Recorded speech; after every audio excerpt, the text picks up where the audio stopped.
반갑습니다. 수요 예배 오신 모든 분들을 진심으로 환영합니다. 오늘 사무엘상 26장 12절부터 25절을 중심으로 정신을 차리고 보니 라는 제목의 말씀을 함께 나누겠습니다. 다윗은 사울이 또다시 다윗 자신을 죽이려고 이번에는 군사 3,000명을 이끌고 왔다는 소식을 듣게 됩니다. 그래서 상황을 보려고 깊은 밤에 사울의 군대 진영 안으로 아비새와 함께 들어갑니다.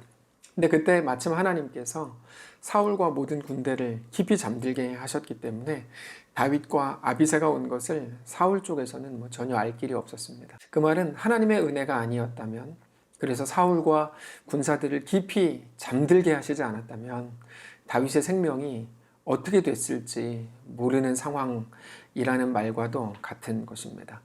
물론 그런 식의 하나님의 보호하심은 언제나 다윗에게 임하고 있었습니다. 단지 상황에 가려서 하나님의 보호하심이 느껴지거나 혹은 느껴지지 않는 그런 느낌이 반복될 뿐이지 하나님의 보호하심은 늘 같았습니다. 우리가 마찬가지죠. 우리 삶에도 하나님의 보호하심은 늘 동일하게 임합니다. 단지 상황이라는 것 때문에 하나님의 보호하심이 느껴진다, 느껴지지 않는다, 이것으로 우리가 자꾸 판단하려고 하지만 사실은 하나님의 은혜, 하나님의 보호하심이 늘 우리 가운데 임하고 있죠. 근데 바로 그것, 상황이라는 거에 가려졌다라고 하는 그 말, 그것을 다윗은 하나님의 도전으로 보았습니다. 믿음에 대한 도전으로 보았죠.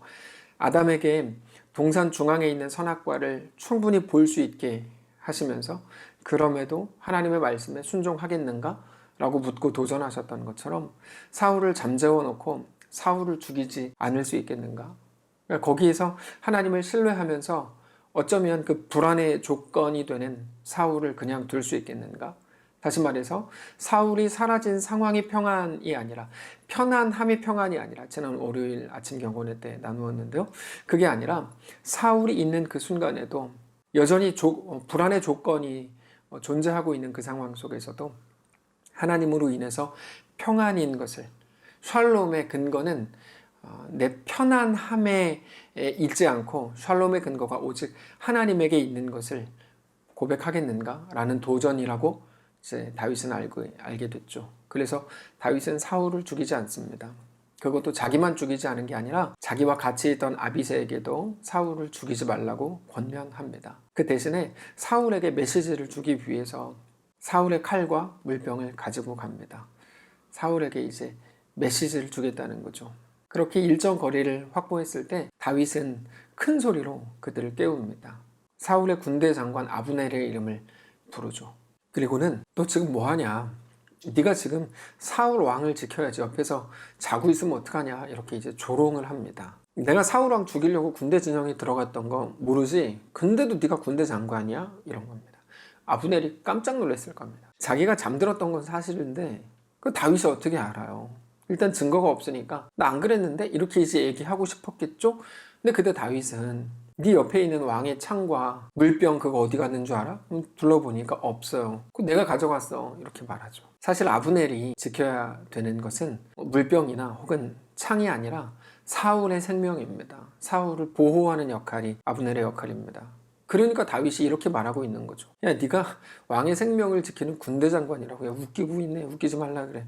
네가 무슨 왕의 생명을 지키냐. 너는 물병도 못 지키잖아. 조롱도 이런 조롱이 없습니다. 다윗도 가만히 생각해 보면 상대방을 열받게 하는 말을 가끔 해요. 근데 그런 대화를 아주 온 동네가 다 듣도록 크게 말하니까 당연히 사울도 들었습니다. 사울은 다윗과 아브넬의 대화를 듣는 순간 얼마 전에 있었던 사건이 생각났을 겁니다. 다윗이 동굴 안에서 사울을 죽일 수 있었지만 죽이지 않았던 일이죠. 그러면서 내가 오늘 또 죽을 뻔했구나 생각을 했습니다. 온몸에 식은땀이 흘렀겠죠. 그래서 이렇게 말합니다. 내 아들 다윗아.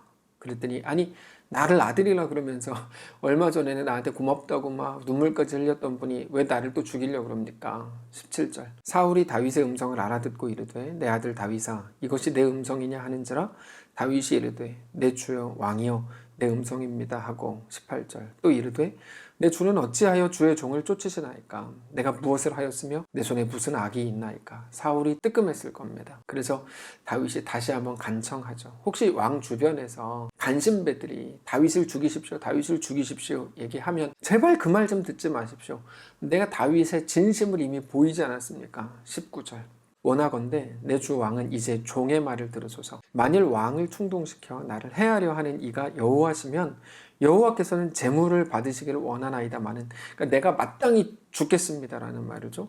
만일 그러나 사람들이면 그들이 여호와 앞에 저주를 받으리니 이는 그들이 이르기를 너는 가서 다른 신들을 섬기라 하고 오늘 나를 쫓아내어 여호와의 기업에 참여하지 못하게 함이니이다. 사울이 그 말을 들었죠. 그리고는 다윗에게 다시 한번 사죄하는 내용이 오늘 본문입니다. 21절입니다. 사울이 이르되 내가 범죄하였도다. 내 아들 다윗아 돌아오라. 너가 오늘 내 생명을 귀하게 여겼은즉 내가 다시는 너를 해하려 하지 아니하리라. 내가 어리석은 일을 하였으니 대단히 잘못되었도다 하는지라. 물론 그렇다 그래서 다윗이 돌아가면 바로 죽이겠죠. 다윗은 돌아가지 않습니다. 자, 우리는 이 본문에서 다윗의 넉넉함, 사울의 부끄러움, 아브넬의 모자람 이런 것들을 볼 수 있습니다. 근데 오늘 본문은 단지 그들 개인이 어떤 인간이었는지를 우리에게 들추어 보여주는 것을 위해 기록된 것이 아닙니다. 개인에 대한 평가를 위해 보여주는 게 아니고 하나님께서 다윗을 한 성도의 대표로서, 한 모델로서 우리에게 보여주는 겁니다.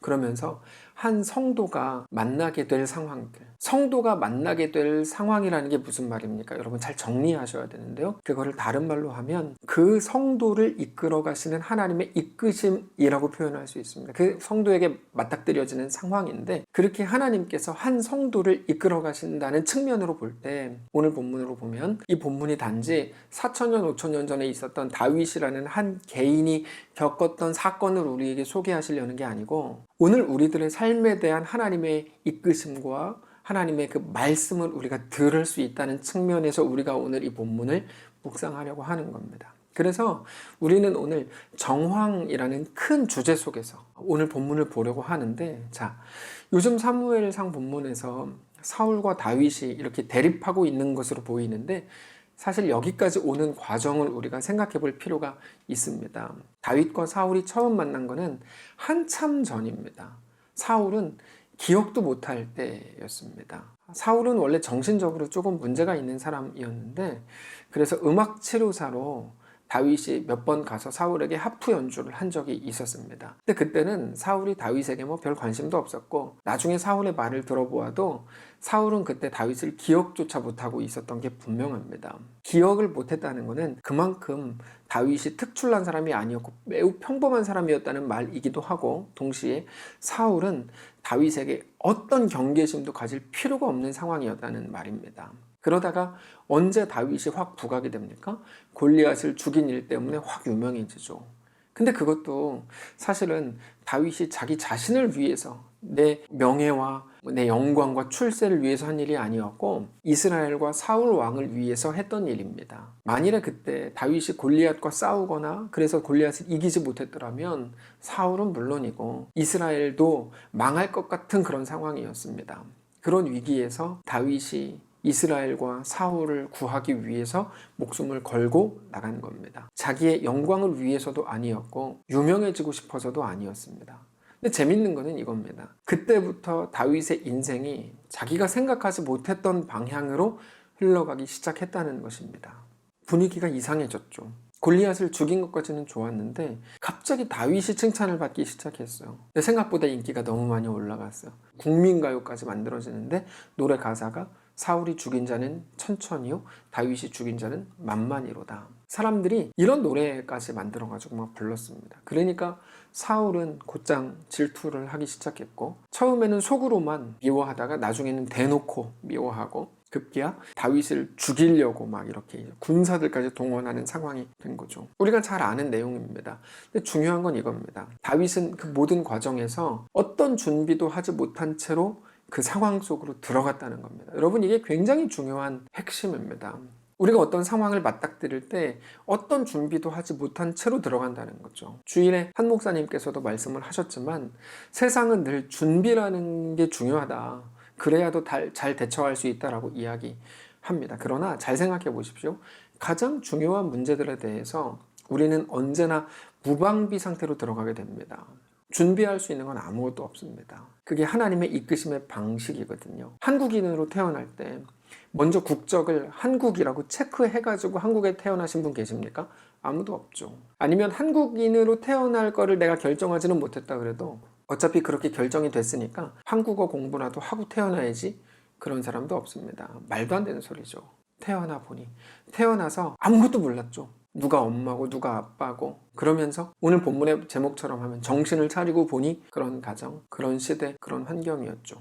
우리가 모든 일에 대해서 마치 대단하게 준비를 해야 되는 것처럼, 이제까지도 그랬고 앞으로도 그래야 되는 것처럼 말하지만 사실 가장 중요한 부분들에 대해서 우리는 어떤 준비를 한 적도 없고 그렇게 할 수도 없습니다. 무슨 대비를 하겠습니까? 앞날을 모르는데요. 이번에 나탁한 목사님과 만나서 쭉 대화를 하는데 처음 만났을 때부터 모든 일들이 머릿속에서 주마등처럼 쭉 지나갔습니다. 처음에는 제가 태국 사람을 알지도 못했죠.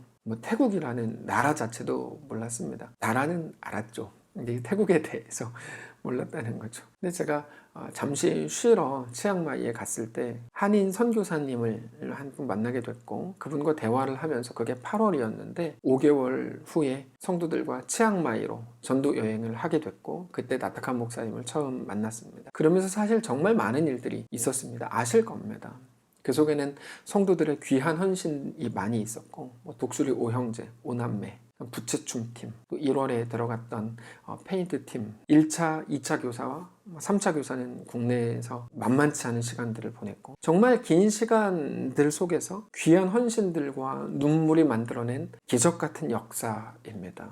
그리고 이제 곧 며칠 후에는 황수영 집사님께서 4차 교사로 들어가게 되는데 이번에 제가 태국에 들어가서 나탁한 목사님을 다시 만나게 된 것도 정말 어렵고 힘들게 만나게 됐는데 이렇게 어렵게 만나게 될 거를 누가 알았겠습니까? 코로나 때문에 이렇게 될 줄을 아무도 몰랐습니다. 이번에 만난 자리에서 목사님께서 기도를 해달라고 하시더라고요. 예전 같으면 통역도 없이 무슨 기도를 합니까? 그랬을 텐데 그게 아니라는 거를 너무 잘 알아요. 기도를 그분들 들으라고 하지 않는 거를 너무 잘 알았어요. 하나님께 믿음을 구하는 거죠. 그래서 그분들이 알아듣든 못 알아듣든 아무 상관이 없었습니다. 기도합시다. 할 수 있는 기도들을 막 다 했습니다. 길게 했습니다. 어차피 하나님이 들으시면 되니까 아무 관계 없었습니다. 자, 대비를 하라고요. 어떤 대비를 해요? 기껏해야 할 수 있는 건 보험 정도 가능하겠죠. 우리가 어떤 대비를 해야 될까요?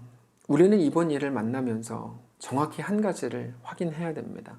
가장 중요한 것들은 우리가 결정할 수 있는 게 없고 다만 주어진다는 사실입니다. 우리가 긴급 기도 요청을 왜 합니까? 긴급이라는 말이 얼마나 대책 없는 말입니까?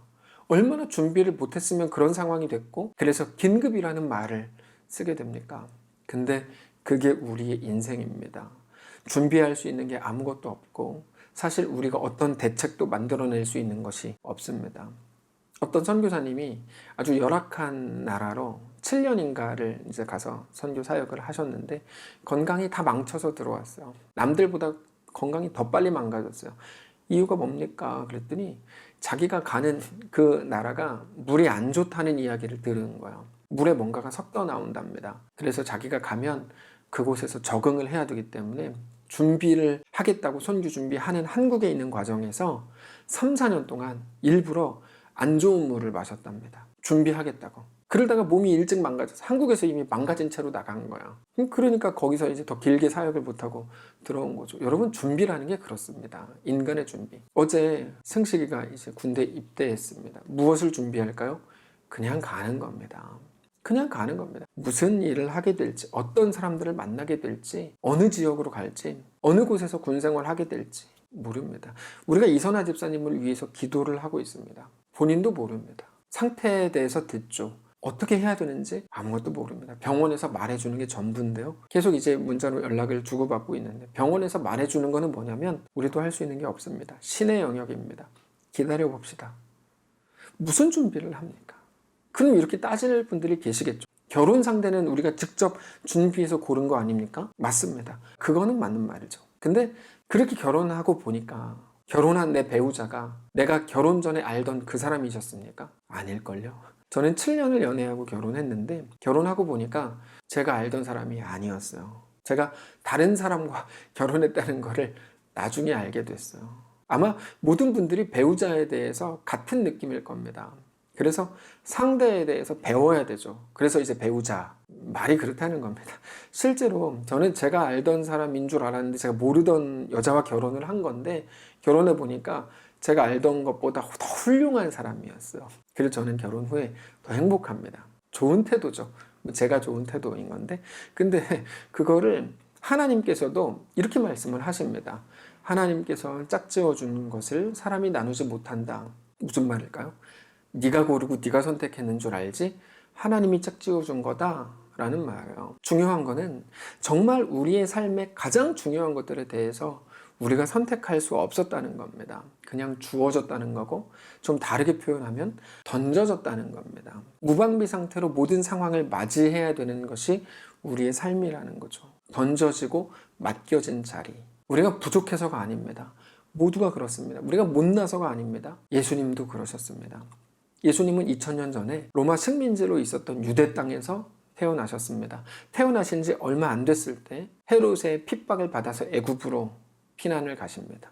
다시 돌아와서 30년간을 목수의 아들로 사셨습니다. 그리고 3년 동안을 공생의 기간으로 사셨습니다. 무슨 말이냐면 창조주이신 우리 예수님께서 시대와 시간과 공간에 묶여버리셨다는 거예요. 세상을 무엇보다 누구보다 가장 자유로울 수 있는 창조주 하나님이 시간과 공간에 묶이신 것, 우리는 그거를 성육신이라고 부르죠.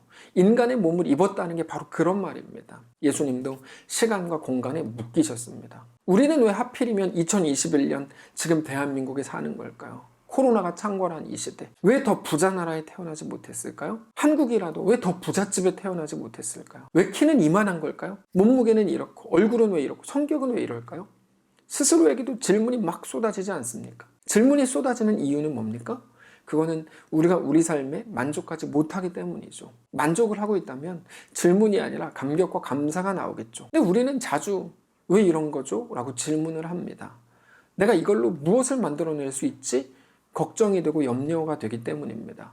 내가 조금 더 똑똑했더라면, 조금 더 부자였더라면, 내가 키가 조금만 더 컸더라면, 더 잘생겼더라면, 공부를 더 잘했더라면, 그러면 어떻게 됐을까요? 지금과 달라졌을까요? 자, 지금과 달라졌을 거라는 거는 무슨 의미입니까? 지금보다 걱정도 없고 염려할 것도 더 적은 그런 삶이었을 거라는 말이겠죠. 그러나 실상은 그렇지 않다는 게 우리 현실입니다. 우리가 기대하는 것보다 더 불안하고 더 염려가 많고 더 걱정이 많은 게 우리의 삶이고 우리 현실입니다. 근데 성경은 우리의 이 땅에서의 삶이 정말 꿈꾸는 것처럼 완벽했다면 그건 완전히 비정상이라고 말합니다. 왜요? 하나님의 일하심의 방식은 그것과 다르기 때문에, 우리가 기대하는 것과 크게 다르기 때문에. 당장 그거를 가장 잘 설명하는 게 결혼입니다. 결혼은 우리 앞으로도 평생 나누게 될 주제 중에 하나인데요. 아까도 말씀을 드렸지만 우리는 고르고 골라서 결혼을 합니다. 결혼해 보면 제일 먼저 맞닥뜨리는 느낌은 고르고 골라서 결혼했는데 나는 행복하지 않지? 라는 생각이죠. 근데 그 생각을 하는 이유는 사랑에 대한 오해 때문입니다. 사랑은 진심이나 열정의 문제가 아닙니다. 요즘에 유명인들 중에 션, 차인표, 최수종 이런 사람들이 아내들에 대한 자기의 열심을 자랑하고 더 드러내고 싶어 하는데 문제가 있는 모습입니다. 어떤 문제일까요? 사랑은 마치 그런 거야 라고 착각하게 만든다는 데 문제의 심각성이 있는 거죠. 이벤트를 해줘야 되고 선물을 해야 된다는 식의 느낌을 막 주는 거죠. 모든 남성들의 공공의 적이고 비성경적입니다. 남성분들은 아멘 해야 되는 건데, 사랑은 천사의 말처럼 달콤한 사랑의 고백, 그런 표현도 아니고 사랑은 환상이 아닙니다. 사랑은 산을 옮길 만한 능력도 아니고 몸을 다 내어주는 그런 헌신도 아닙니다. 사랑이라는 이름으로 그런 거를 기대하는 어리석은 여자들이 아직도 있다는 거는 이 시대 비극입니다. 여자라고만 해서 죄송합니다. 남자들도 그런 걸 기대한다 그러면 어리석은 인간들이죠. 사랑은 그런 게 아닙니다. 사랑은 뭡니까? 사랑은 오래 참는 겁니다. 오래 참는다는 말의 핵심은 오래에 있습니다. 시간이 필요하다는 거죠. 시간이. 사랑을 해서 결혼했는데 그때부터 뭐를 하라고요? 오래 견뎌야 된다고요. 오래. 결혼이 중요한 게 아니라 사랑이 중요한 거죠. 그러면 결혼 안 해요? 마음대로 하십시오. 근데 결혼이 아닌 상태에서의 사랑을 배워가는 건 거의 불가능하다고 봅니다. 그래서 결혼이라는 장치가 사랑을 배우기에는 거의 완벽한 장치인데요. 상대를 존중하기 위해서는 견뎌야 가능합니다. 어디서 견딥니까? 그들의 현실 속에서 견디죠. 서로의 단점이 보이기 시작할 때부터 그 견딤은 시작이 되는 거고 당연히 그때부터가 진짜 사랑이라는 겁니다. 근데 신비로운 건 뭡니까? 그거를 내가 선택한 게 아니라 하나님이 짝지어 주셨다는 거죠. 무슨 말일까요? 하나님이 우리를 그 자리로 밀어 넣으셨다는 거예요.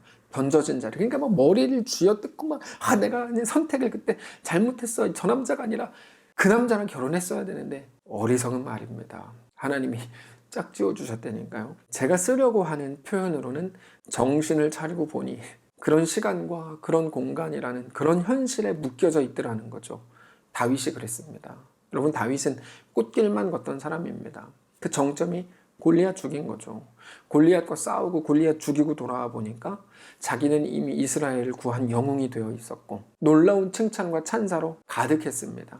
왕의 사위가 됐고 왕궁에 들어가서 살게 됐고 왕의 보호를 받으면서 왕이 먹는 것과 같은 것을 먹게 됐습니다. 어떻게 보면 국민으로서 당연한 일을 했을 뿐인데 잘했다고 옷도 주고 막 상도 주고 돈도 주고 왕의 사위까지 삼으니까 평생 그렇게 살 줄 알았죠. 그렇게 꿈 같은 시간들을 보내고 있는데 정신을 차리고 보니 갑자기 지명수배자가 되어서 도망다니고 있더라는 거예요. 그게 다윗의 현실이었습니다. 정신을 차리고 보니 그 자리. 근데 성경을 보면 그런 사람들이 누구도 예외 없이 전부입니다. 자기가 노력하고 열심히 해서 좋은 환경 만들었고 이제 좀 먹고 살만 했는데 정신을 차리고 보니 그 자리. 왕의 아들인 줄 알고 왕궁에서 좋은 수업을 받고 좋은 양육을 받고 정신을 차리고 보니 모세의 그 자리, 살인자가 돼서 도망가는 자리죠. 아버지에게 사랑만 받고 채색 옷을 입고 그냥 그렇게 별 어려움 없이 사는 게 전부인 줄 알았는데 정신을 차리고 보니 노예, 감옥의 자리였죠. 무슨 말을 더 할까요? 우리는 뭐가 다를까요? 왜 그럴까요? 다르면 안 됩니다. 왜요? 그게 하나님의 일하심의 방식이기 때문입니다. 우리가 결정할 수 없는 곳으로 이끄시는 것이 하나님의 방식입니다. 우리는 답답합니다. 한숨을 쉬고 눈물을 흘리고 소리를 지르기도 합니다. 근데 그때 하나님은 마치 대답이 없는 것처럼 느껴집니다. 근데 여러분, 그게 하나님의 방식이랍니다. 그게 무슨 의미입니까? 하나님이 우리를 완성하시려고 이끄시는 그 자리다라는 말입니다. 무엇을 원망하십니까? 하나님이 우리를 위해 일하신다는 게 원망이 되십니까? 하나님이 우리를 사랑하신다는 게 원망이 되십니까? 하나님이 우리를 완성하실 거라는 게 너무 싫고 피하고 싶으십니까? 아니, 사랑하신다는 건 다 좋은데 왜 꼭 그런 힘겨운 방식이냐고요? 그게 불만이시죠. 우리가 사랑을 몰라서 그렇지 사랑의 대가이신, 사랑의 근원이신 우리 하나님이 하시는 모든 방식이 진짜 사랑일 거라는 것을 인정하시기 바랍니다. 그러면 우리는 무엇을 해야 될까요? 아무것도 안 하고 그냥 있으면 되는 겁니까? 하나님께서는 그런 묶임, 그런 시간과 공간, 그런 정황 속에 있는 우리들에게 아주 분명하게 말씀하시는 게 있습니다. 그런 인생과 시간과 공간과 삶의 정황 속에 묶여 있는 것을 겁내지 마라. 놀라지 말고 두려워하지 말라. 내가 너와 함께한다. 저는 오늘 하나님의 이 약속이 우리의 모든 현실 한가운데에서 벌벌 떨고 있는 우리의 마음에 가득 임하시기를 주님 이름으로 축복합니다. 다윗을 기억하시고 바울을 기억하시고 모세를 기억하시고 요셉을 기억하시고 예수님을 기억하시기 바랍니다. 이제 두려워하지 마시고 하나님을 신뢰하고 주님을 사랑하십시오. 특별히 하나님을 신뢰하고 사랑하는 방식에 대해서 지난 토요일 아침 경건회를 통해서 말씀을 드렸는데요. 2번 더 들으라 그랬는데 안 들으셨죠? 잘하셨습니다. 지금 다시 설명을 드리겠습니다. 예수님께서 놀라운 말씀을 하십니다. 요한복음 14장 12절인데 우리 한 목소리로 읽겠습니다. 시작. 내가 진실로 진실로 너희에게 이르노니 나를 믿는 자는 내가 하는 일을 그도 할 것이요 또한 그보다 큰 일도 하리니 이는 내가 아버지께로 가미로다. 우리가 놀라는 것은 예수님보다 더 큰 일이라는 이 부분입니다. 이 부분에 대해서 우리는 해석할 엄두도 못 냅니다. 어떻게 예수님보다 더 큰 일을 합니까? 말이 안 되는 것처럼 보이죠. 근데 예수님께서 말씀하신 그것이 어떤 것인지 그 다음 구절을 통해서 우리가 확인을 할 수가 있는데요. 13절입니다. 같이 읽겠습니다. 너희가 내 이름으로 무엇을 구하든지 내가 행하리니 이는 아버지로 하여금 아들로 말미암아 영광을 받으시게 하려 함이라. 예수님의 이름으로 무엇을 구하든지 예수님께서 다 주시겠대요.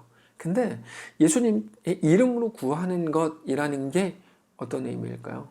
예수님의 이름으로 구하는 것, 내가 갖고 싶은 것들, 내 모든 욕망을 기도라는 이름으로 다 외친 후에 마지막에 예수님의 이름으로 기도합니다. 아멘. 이러면 다 들어준다는 말일까요? 해보셨어요? 로또 당첨되게 해주십시오. 당첨되셨어요? 안 됐죠. 그럼 이 약속의 말씀이 틀린 겁니까? 말씀을 그렇게 푸는 게 아닙니다. 그건 말이 되지 않습니다. 이 부분에서 가장 중요한 부분은 너희가 내 이름으로 라고 하는 단서인데, 내 이름으로 라고 하는 그 말씀은 기도의 대상과 내용에 대해서 말씀을 하시는 겁니다. 기도의 대상이라는 것을 다른 말로 하면 무엇을 근거로 기도하겠는가라는 말입니다. 무엇을 근거. 근데 예수님의 이름으로 기도하랍니다. 다시 말해서 우리가 예수님의 이름을 근거로 기도할 때 그 기도를 들으신다는 거죠. 그러면 예수님의 이름을 근거로 기도한다는 게 무슨 말일까요? 예수님은 우리를 위해서 이 땅에 오셔서 십자가를 지셨습니다. 그리고 부활을 이루셨습니다. 예수님이 오실 때 죽음을 아시고 오셨습니다. 죽음을 아시고 그 길을 걸으셨습니다. 그 끝에 끝내 부활하셨죠. 그거를 말하는 겁니다. 우리 앞에 있는 모든 것이 고통스럽고 죽어나가는 것처럼 보이지만 우리를 집어삼키고 죽일 것처럼 달려들지만 그 속에서 놀라운 승리를 이루어내실 우리 하나님을 믿음으로 넉넉히 그 길을 걸어가겠느냐는 거죠. 예수님처럼 예수님이 가셨던 길을 가겠느냐? 네, 그렇습니다. 오케이. 그러면 그 길을 걷기 위한 모든 구함, 모든 기도 내가 다 들어줄게. 이런 말입니다. 그래서 요한복음 14장의 이 내용이 15장과 16장으로 이어지는데 우리 15장 7절 함께 읽겠습니다. 너희가 내 안에 거하고 내 말이 너희 안에 거하면 무엇이든지 원하는 대로 구하라. 그리하면 이루리라. 8절 너희가 열매를 많이 맺으면 내 아버지께서 영광을 받으실 것이요 너희는 내 제자가 되리라. 제자가 된다고 나오죠. 내 이름으로 구하면 다 들으리라. 너희는 내 제자가 되리라. 16장에 가면 이런 말씀이 있습니다. 23절 그날에는 너희가 아무것도 내게 묻지 아니하리라. 내가 진실로 진실로 너희에게 이르노니 너희가 무엇이든지 아버지께 구하는 것을 내 이름으로 주시리라. 24절 같이 읽겠습니다. 시작. 지금까지는 너희가 내 이름으로 아무것도 구하지 아니하였으나 구하라. 그리하면 받으리니 너희 기쁨이 충만하리라. 예수님의 이름을 근거로 기도할 때 14장에서는 하나님의 영광이 나오고 15장에서는 제자가 된다고 나오고 16장에서는 기쁨이라고 말씀을 하세요. 그게 성도의 영광이요 명예요 위대한 길이라는 겁니다. 그러니까 그냥 떼쓰면 된다. 간절히 기도하면 된다. 원하는 거 막 다 기도하고 예수님의 이름으로 기도하면 뭐 기도합니다. 아멘 하면 다 들어준다. 성경을 모독하는 말입니다. 기도의 대상 어떤 근거로 무엇을 붙들고 예수님의 고난의 길을 통해 끝내 부활을 이루신 것을 근거로 기도해야 된다는 거고 그리고 기도의 내용 그러므로 무엇을 기도할 것인지를 말하는 겁니다. 무엇을 기도할 것인지 예수님의 부활 죽으심을 아시면서도 그 길을 가신 예수님을 보면서 우리도 그 길을 가기를 원합니다라고 기도하는 그 내용을 말하는 거죠. 무엇을 기도해야 됩니까? 나도 이 길을 가겠습니다. 근데 너무 겁납니다. 겁먹지 않게 해주십시오. 넉넉히 이기신 예수님을 기억하면서 우리도 두려움 속에서 그러나 이 길을 넉넉히 걷게 해주십시오. 이렇게 기도하라는 겁니다. 그게 얼마 전 아침 경건회를 통해 잠시 언급했던 믿음으로 꽉 찬 기도입니다. 우리가 그렇게 그 길을 믿음으로 가기로 할 때 하나님께서 넉넉히 이길 힘을 주신다는 게 그 약속입니다. 오늘 예수님이 죽음을 이기시고 부활하시는 것처럼 죽음의 길을 피하지 않은 결과 부활을 이루어내시는 것처럼 오늘 예수님의 길을 가기로 결정하는 모든 성도들에게 이 놀라운 승리를 맛보게 하신다는 겁니다. 그게 무엇을 구하든지입니다. 돈 주세요. 건강하게 해주세요. 일이 잘 풀리게 해주세요. 자녀 다 좋은 대학 가고 다 잘 되게 해주세요. 그게 아니고 정반대라고요. 정반대. 우리 모든 정황 속에서 정신을 차리고 보니 이 상황인데 그 자리에서 두려움과 불안함이 밀려오지만 넉넉히 이 길을 가게 하옵소서. 두려움 없이 아니요. 두려움 속에서도 두려움에 갇히지 않고 넉넉히 이 길을 걷기를 원합니다. 그 충만함을 말하는 겁니다. 그 다윗에게 허락된 그 길이죠. 말씀을 정리하겠습니다. 사랑하는 성도 여러분, 정신을 차리고 보니 지금 어떤 자리이십니까? 이선아 집사님과 계속 연락을 주고받는 가운데 끝내 이 고백을 받았습니다. 너무 두렵습니다. 겁납니다. 정말 너무 겁납니다. 근데 그 길을 믿음으로 가기를 원합니다. 하나님께서 너와 함께 하실 거다. 걱정하지 말고 우리 하나님을 믿고 가보자. 얼마나 두렵고 얼마나 무서운지. 근데 겁은 내가 먹을게. 이렇게 말했어요. 걱정은 내가 할게. 그 속에서 하나님 허락하신 놀라운 평안이 있기를 원한다. 이렇게 말했습니다. 정신을 차리고 보니 우리는 어떤 자리이십니까? 예수님은 말구유에 오셨습니다. 핍박을 받고 피난받는 자리로 오셨다는 말입니다. 어머니가 마리아였습니다. 말 다 한 거 아니에요? 어머니가 미혼모예요. 그 시대로는 돌 맞아 죽지 않은 게 다행입니다. 동방의 세 사람이 생각 없이 구세주가 나셨다 그러면서 헤로데게 가가지고 동방의 왕이 나셨다는데 어디 있습니까? 그 사실을 묻는 바람에 나시자마자 피난을 가야 됐고, 그것 때문에 그 근방에 있는 2살 이하의 모든 남자아이들 다 죽임을 당해야 됐습니다. 이게 다 뭘까요? 한 신학자는 이렇게 표현합니다. 예수님은 하나님으로부터 가장 멀리 떨어져 있는 것처럼 보이는 것들을, 인간, 고난, 죽음 이런 것들을 하나님과 가장 가까이로 묶기 위해서 오셨다. 그 묶임이 정황입니다. 우리가 오늘 하는 일은 어떤 의미일까요? 우리의 고통과 힘겨움은 무엇일까요? 죽음일 수밖에 없는 우리의 삶을 하나님과 가장 가까이로 묶는 과정이죠. 하나님이 이루시는 겁니다. 성도 여러분, 그러므로 두려워하지 마시고 우리의 모든 정황 속에서 예수님을 기억하면서 믿음으로 고백하십시오. 주여, 이 길을 넉넉히 걷기를 원합니다. 예수님께서 하셨던 것처럼 우리에게도 이길 힘을 주시고 담대한 믿음을 더하여 주옵소서. 이렇게 기도하시기 바랍니다. 그때 우리는 죽음을 아시고도 그 길을 넉넉히 걸으신 우리 예수님과 같은 위대한 길을 걷는 성도가 될 겁니다. 그 모습을 보면서 하나님은 너 진짜 위대하다.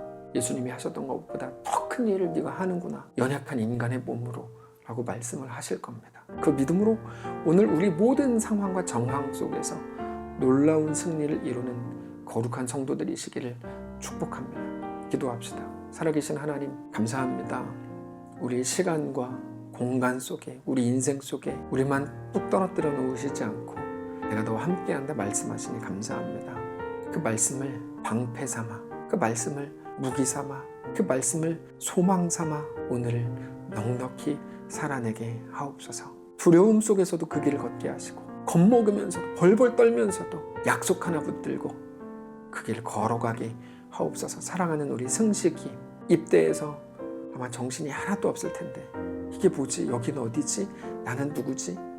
별의별 생각 다 들 텐데 하나님 원하오니 힘을 주시고 성령으로 함께 해주시고, 우리 또 이선아 집사님과 그의 가정 붙드셔서 그곳에서 놀라운 하나님의 은혜를 맛보는, 넉넉히 그 길을 걷는 귀한 여종과 가정 되게 하옵소서. 사랑하는 모든 성도들 붙잡아 주셔서 그들이 있는 곳에서 놀랍게 하나님의 역사를 맛보게 하시고 주님과 믿음으로 동행하게 하옵소서. 우리 주인 되신 예수님의 이름으로 기도합니다. 아멘.